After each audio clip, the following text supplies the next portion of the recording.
Question pricing. On va parler facturation aujourd'hui. Comment trouver le bon prix pour son client? Faut-il facturer à l'heure ou faut-il passer par le forfait? C'est la question que me posait Capucine. Capucine dessine pour les intimes. Je vous invite à aller voir ces jolies réalisations, ces illustrations qu'elle met au service des marques. Je trouve que c'était une question intéressante parce qu'on est très souvent là nombreux à se poser la question. Mais en réalité, vous me connaissez maintenant. Je ne réponds jamais vraiment aux questions qui me sont posées dans les leçons. Je vais toujours aller fouiner, chercher un petit peu plus loin. Et là, en réalité, on a découvert que derrière la question du pricing se pose la question du brief et de la compréhension de celui-ci. Comment aller pourchasser son client pour bien comprendre le brief, pour bien comprendre les objectifs de ce qui nous est demandé. Et d'un point de vue du client, comment bien, avec clarté, expliquer quels sont nos objectifs en profondeur, nos objectifs business, afin que la collaboration soit la plus fructueuse possible. J'ai donné toutes mes clés à notre amie Capucine pour qu'elle y arrive avec brio.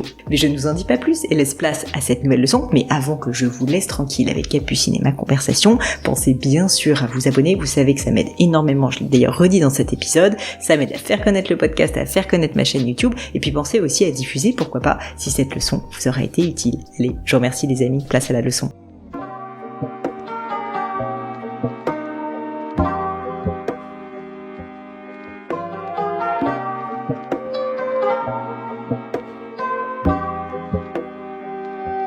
Je hais l'administratif. Oui, moi aussi. Et comme moi, à peu près tous les entrepreneurs que j'ai pu croiser dans ma vie d'ailleurs.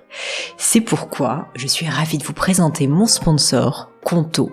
Q-O-N-T-O. Avec Conto, fini les formalités à rallonge, vous lancez votre société, il s'occupe des formalités. Statut, publication de l'annonce légale, création de votre micro-entreprise ou SAS, tout ce qu'on déteste. En 2 temps, 3 mouvements, c'est fait. Et vous, pendant ce temps, vous pouvez vous concentrer sur ce qui compte vraiment.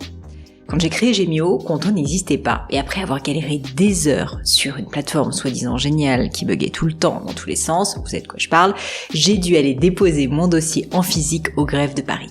Quelle perte de temps! Chers amis, ne faites pas comme moi à l'époque et profitez de leur offre tout spécialement pensée pour les entrepreneurs ou indépendants. Conto vous gère gratuitement votre création d'entreprise. Seuls les frais légaux restent à votre charge.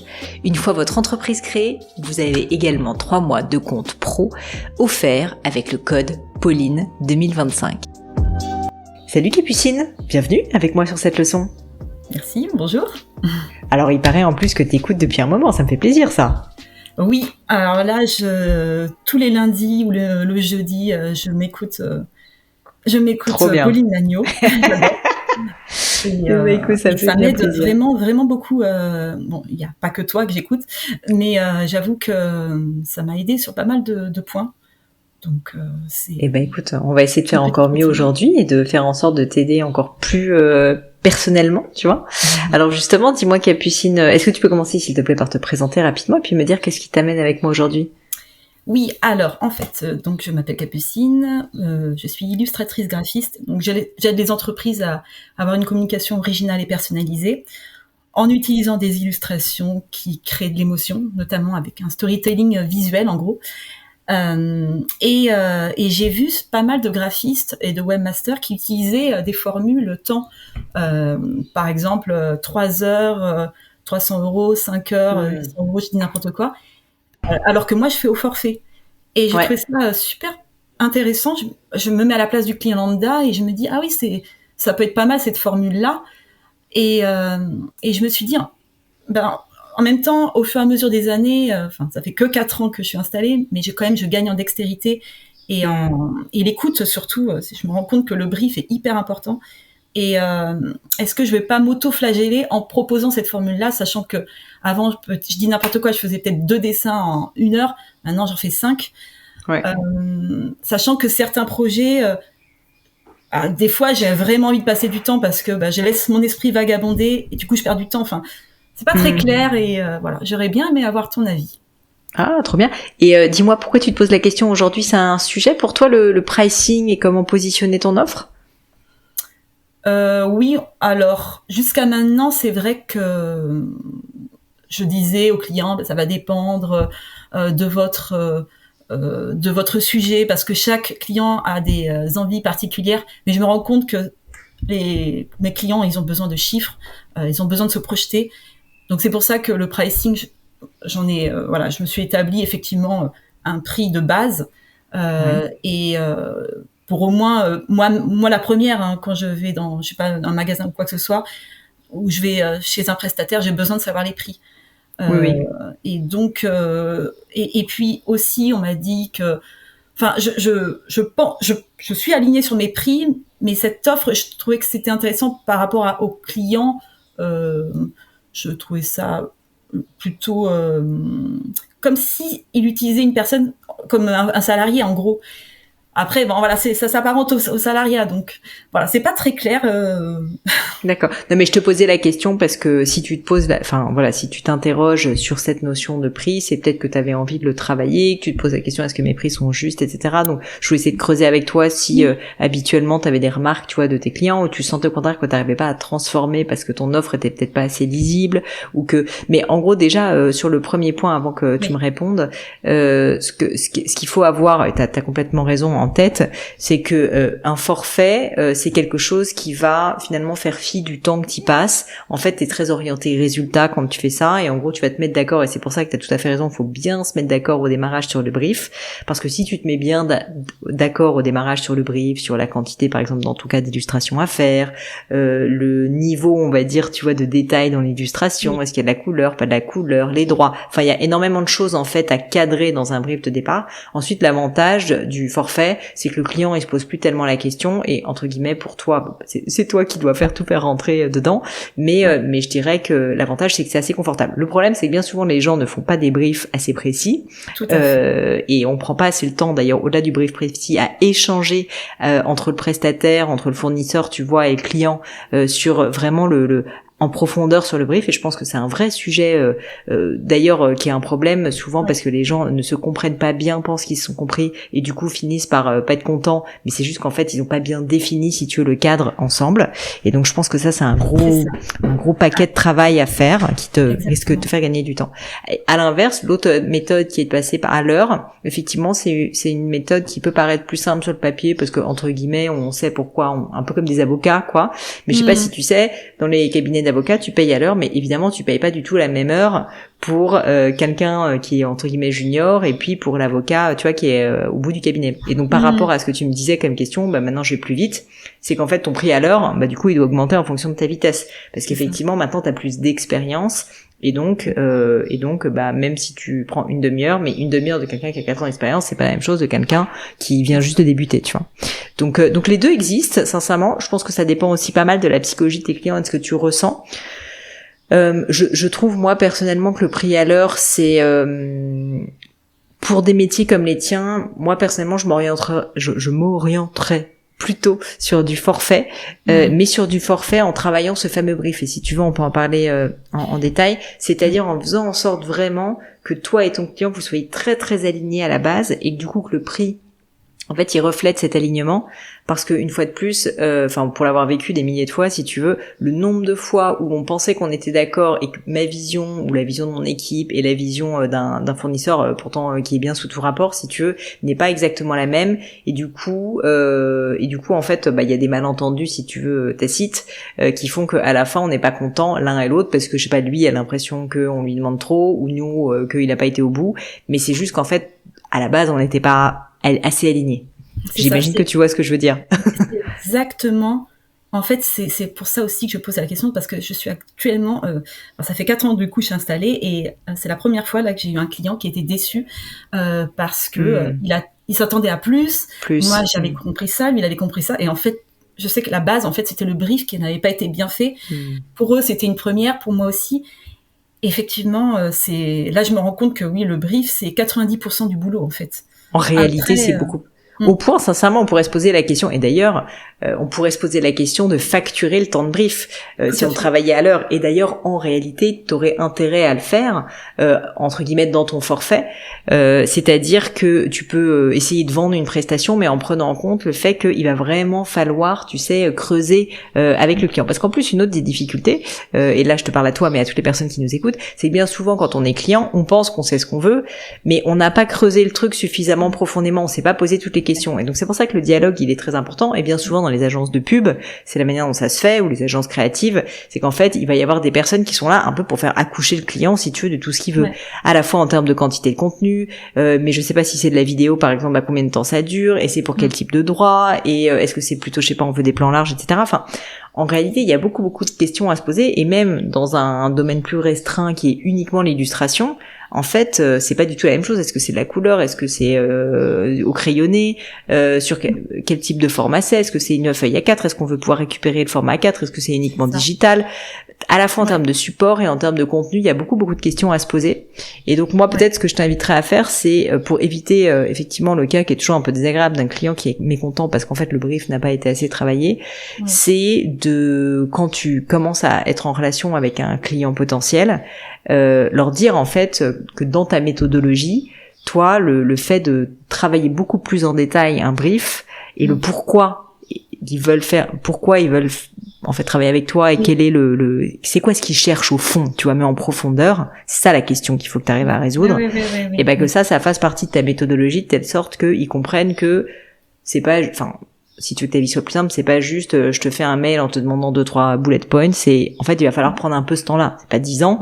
Mais il faut bien prendre une petite heure à un moment donné, tu vois, pour en discuter, se questionner, s'interroger et travailler en équipe sur ce sujet. Et qu'ils comprennent ça, quitte peut-être à ce que certains de tes clients, clients potentiels n'aient pas envie de ça, auquel cas tu pourras choisir ou pas de le faire quand même. Mais au moins, si tu veux, que tu imposes un peu cette méthodologie qui va faire que tu vas être plus sereine parce que tu sauras exactement dans quelle direction tu vas.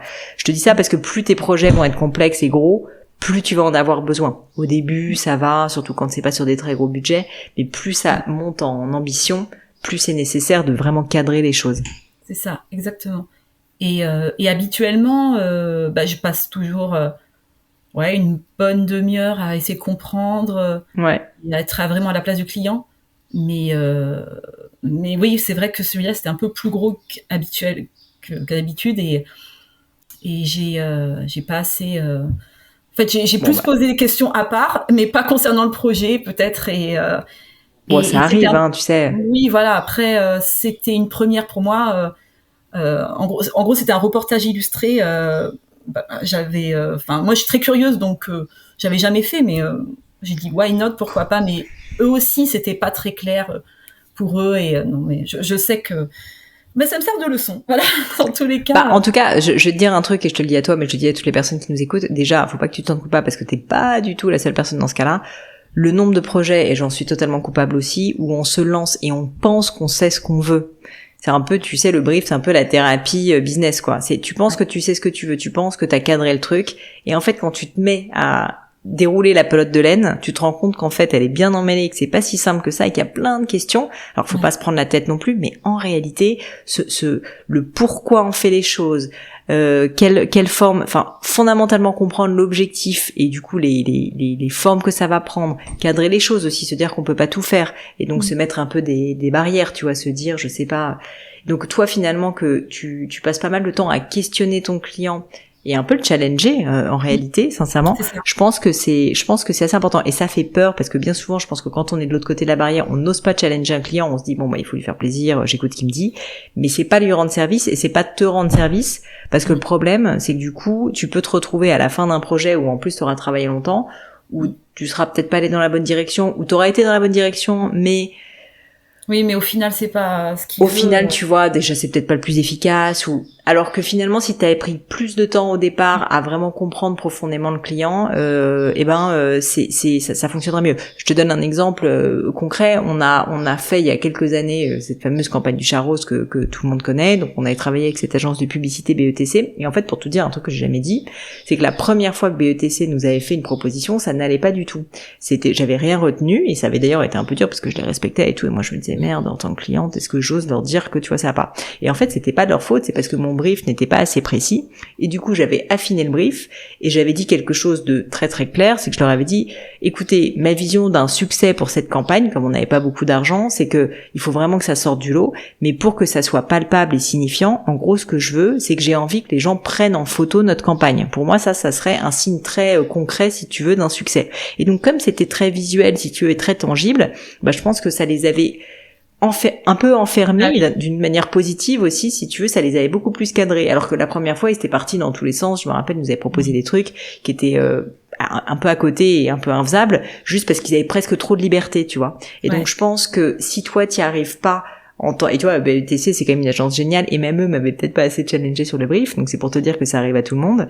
Mais toi, de ton point de vue, comme tu veux réussir et que tu veux être, tu vois, que ton client soit content, je te conseille vraiment, en fait, de pas négliger cette partie-là, et c'est pas parce que ton client le fait de manière insuffisante que tu dois le laisser passer.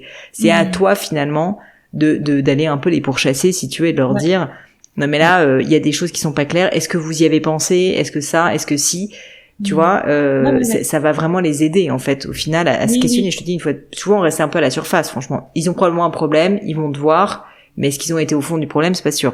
Oui. Non mais oui, certains, je pense à notamment certains qui partent dans tous les sens. Et moi qui suis créative, qui au départ, effectivement, je partais dans tous les sens, maintenant c'est moi qui structure. Et parce que j'essaie de rester alignée dans ce que je pense être la meilleure. C'est pas facile dans les métiers créatifs en plus, parce que t'as envie de partir un peu dans tous les sens, c'est sympa, ça fait partie de qui tu es. Mais malheureusement, en fait, il vaut mieux être très simple, et au moins de savoir avec beaucoup de clarté. J'utilise toujours le mot clarté dans tout ce que je dis sur la communication, la plateforme de marque, etc. En fait, il faut que t'aies énormément de clarté sur ce qui est attendu, et c'est pas seulement au niveau de la forme, du format, je te dis, de la taille, de la couleur, etc. Mais c'est aussi au niveau du fond. C'est-à-dire que profondément, et j'utilise le mot de profondeur à science, il faut vraiment que tu comprennes en profondeur c'est quoi leur objectif avec votre collaboration. C'est ça en fait que tu dois comprendre. Oui. Ouais. Et souvent leur objectif, c'est quand ils me découvrent, c'est le côté le fun, coloré. Et souvent c'est des professions pas très fun qui viennent vers moi, commissaire de justice, expert comptable, des trucs très cartésiens. Donc, je sais que, et n'importe quel support, t'as raison, ça peut être des illustrations. J'ai été graphiste textile, j'ai fait même des motifs sur des sièges pour personnes à mobilité réduite. Donc, mais c'est à chaque fois le côté joyeux, coloré qui ressort, pour lequel les gens viennent vers moi. Donc tout ça pour dire, je sais plus. Il y a une piste. Il y a une piste à creuser là-dessus certainement, tu vois. Mais après, il faut que tu le clarifies avec eux pour que on soit sûr, si tu veux, que même ça, si tu veux, c'est quelle est l'émotion qu'on veut faire passer, quel est le message qu'on va faire passer à l'audience, tu vois, pour que ça soit un succès. En fait, je pense qu'une phrase que tu peux peut-être dire, et je te le dis à toi et là aussi aux personnes qui nous écoutent quand on travaille avec dans les deux sens, que tu sois prestataire ou que tu sois client, à quoi ressemble le succès? C'est une question qu'il faut se poser. À quoi ressemble le succès de votre collaboration? Et en fait, il faut être hyper concret, parce que souvent on se dit il faut de la notoriété, il faut que ce soit beau, etc. Non, ça c'est pas concret. Qu'est-ce qui est concret? C'est les gens se prennent en photo. Il y a un acte, on le visualise si tu veux. Beau, c'est très interprétable en fait. Il faut pas que ça laisse de place à l'interprétation. Il faut que ça soit extrêmement simple. Donc tu vois, dans ton cas, ça pourrait être, je sais pas, il faut je sais pas, d'ailleurs c'est une bonne question, ça dépend du support, mais ça peut être il faut soit mon illustration elle a récolté plus de likes que d'habitude, si c'est un truc pour Instagram, ça peut être je sais pas que cette illustration les gens on a spontanément des clients qui nous disent que c'est hyper joyeux, je dis n'importe quoi. Donc tu vois, ou quand on leur pose la question à nos clients, ils nous disent que c'est très joyeux et que c'est différent. Donc mais il faut essayer, tu vois, de qualifier ce qu'on appelle parfois dans le jargon des KPIs, donc des indicateurs, mais les indicateurs contrairement à ce qu'on pense, c'est pas toujours chiffré. Ça peut être aussi un truc tu vois aussi simple que les gens prennent en photo ta pub ou c'est repartagé par X personnes. Tu vois, ça peut être assez simple, mais je pense qu'il faut se le dire parce que sinon le problème c'est que tu ne sauras même pas si c'est un succès ou pas. Alors ils peuvent être contents quand même. Des retours. Je pense à un client qui a demandé une série d'illustrations, une dizaine, qui met sur LinkedIn et à chaque fois elle me fait des retours, des captures d'écran et je vois, elle voit plus de vues, plus de commentaires. Donc effectivement, après je lui ai même pas demandé, elle vient vers moi pour... C'est elle qui le fait spontanément. C'est ça. Bah, c'est un bon état, c'est un bon cas de figure, tu vois. Et du coup, elle est contente parce qu'elle voit des résultats. C'est ça. Et probablement, c'est ce qu'elle veut, c'est elle l'utilise sur LinkedIn et donc elle veut créer plus de visibilité à ses contenus grâce à toi. Donc ça, tu vois, ça peut être un super indicateur. Et donc c'est en gros le partage et le nombre de likes sur LinkedIn, tu vois. Mais ça, il faut un peu en fait, finalement, je pense que te réduire uniquement à un rôle de uniquement illustratrice, c'est un peu réducteur.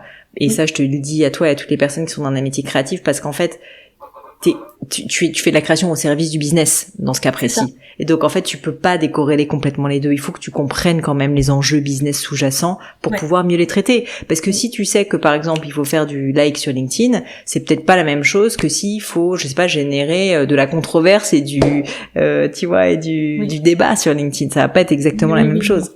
C'est pas le même rôle. Là, c'est plus des copywriters. Tu vois, mais même peut-être, tu vois, tu me disais, en mode un peu BD, tu pourrais essayer de le susciter. Et donc c'est pour ça que je dis, il faut comprendre en profondeur quels sont les objectifs business. C'est que c'est ça le brief finalement. C'est finalement ton rôle créatif de voir comment y répondre au mieux créativement. Oui. Et le fait d'être à son compte, du coup, oui, j'ai ce rôle-là. J'aurais eu un agent ou une agence. Et c'est ça aussi qui m'intéresse parce que je veux pas être seulement exécutante, je veux aussi rentrer vraiment dans la peau du client. Ouais. Bon, alors l'agent, sincèrement, en général, il est quand même plus là pour gérer la partie négociation, droit, etc. C'est pas lui qui va avoir la vision business. Enfin, alors ça peut, hein, mais c'est très très rare. Hein. C'est quand même plus si t'avais une équipe avec carrément une équipe marketing, là oui, t'aurais peut-être cette personne qui le joue pour toi. Mais moi, j'ai toujours considéré que les vrais créatifs les créatifs avec le plus de talent sont des créatifs justement qui savent comprendre d'une manière presque, si tu veux, inconsciente, quoi, les enjeux business derrière quelque chose. Parce que être créatif pour être créatif, ça a pas de sens. En fait, c'est au service de quelque chose. Même quand tu regardes, tu vois, les personnes qui sont les meilleures créatives dans le monde de la mode, les Hedi Slimane, les Karl Lagerfeld, en fait, c'est des personnes qui avaient une conscience commerciale quand même assez forte. Et donc, c'est pas juste je suis créatif pour être créatif, tu vois. Ça, je pense que c'est un truc sur lequel il faut un peu shifter. C'est créatif, en fait, aussi d'être business. En fait, j'étais styliste et graphiste textile pendant 15 ans auparavant. Donc, c'est vrai que ça m'aide parce que on avait une target price, des deadlines, une thématique bien précise. Et ça m'aide finalement maintenant parce que chaque entreprise a une charte graphique, des valeurs. Et donc, il faut des contraintes, sinon on part dans tous les sens. Clairement, sinon la créativité, en fait, elle a plus de limites. Bon, trop bien. Du coup, est-ce qu'on peut pas se dire, Capucine, que prochaine personne qui te contacte et avec lequel tu collabores, en fait, il faut pas que ça soit compliqué, mais peut-être tu peux prendre le temps de réfléchir à une mini méthodo, tu vois, sur comment est-ce que je fais pour pour vraiment avoir la substantifique moelle de ce que veut mon client et donc c'est un tout petit peu plus de temps et certainement le prendre en compte dans ton forfait du coup, tu vois. Mais a priori ce que t'apportera, ce sera encore à plus haute valeur ajoutée parce que t'auras pris plus de temps pour réfléchir au fond, donc sans non plus tu vois gonfler tes prix énormément, mais ça mérite, tout travail mérite salaire. Donc si t'as passé plus de temps sur la réflexion business, c'est normal que tu fasses payer plus cher, d'autant plus que ça aura probablement plus de valeur ajoutée pour l'entreprise et donc que tu réfléchisses, tu vois, comment est-ce que tu cales ce moment de brief avec ton client? Ouais, ce qui peut être bien, c'est un support avec un tableau coché, enfin des questions, un truc. Exactement. À mon avis, sur le contenu, enfin sur les objectifs business, c'est sûr, les stratégiques, et puis sur après plus les questions format, etc., mais qui sont plus les douzaines d'ondes aussi, tu vois. Parfois, ça peut être intéressant de poser la question à l'inverse, en disant, c'est quoi vraiment ce que vous ne voulez pas du tout? Un truc que je te dis que tu peux intégrer, ça ressemble à quoi le succès pour vous de cette collaboration, enfin concrètement, visuellement, et ça te permettra aussi de réfléchir avec ton client et de mettre des mots très clairs, une fois de plus, sur ton travail. Ça, c'est tout à fait. Bon, super. Bon, top. Écoute, on a bien avancé quand même. Ouais, non. Top. Bon, écoute, tiens-moi au courant de la suite. Je serais curieuse de savoir si t'as réussi à mettre ça en place. J'ai pas de doute, sincèrement, que ça se fasse. Mais au début, il va falloir que tu te rôdes un peu. Ça prend peut-être 2-3 fois avant que tu te sentes parfaitement à l'aise. Mais normalement, ça devrait bien se passer. Oui. En suivant une ligne directrice, je pense que ça peut être... c'est ça. En fait, je pense qu'il faut que tu acceptes de l'affiner un peu sur les quelques prochaines fois.